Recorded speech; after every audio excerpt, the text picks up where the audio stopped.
Hello students, in this video we are going to learn how to find the degree of the following polynomials. And the question is from class 9th math. So first of all we should know what is the degree of the polynomial.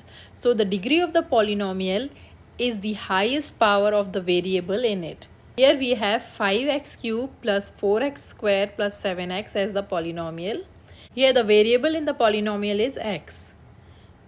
In the first term, the variable has the power of 3 or x cube. The second term, the variable has the power of square. And then the third term, the variable has the power of 1. So, the highest power of variable in the polynomial will be the degree of the polynomial. So, here we see that the highest power of x here is 3. So, the degree of the polynomial is 3.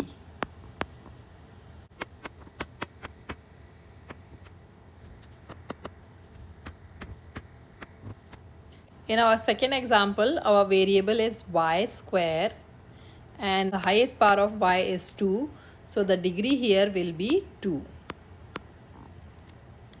In the next example, we have t as the variable and the highest power of t is 1. So the degree will be 1. And in the last example, we have 3 and there is no variable. So the degree here will be 0.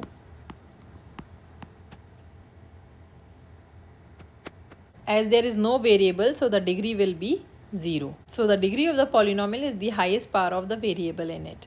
So this is how we find degree of the polynomial. I hope this is helpful. Thanks for watching.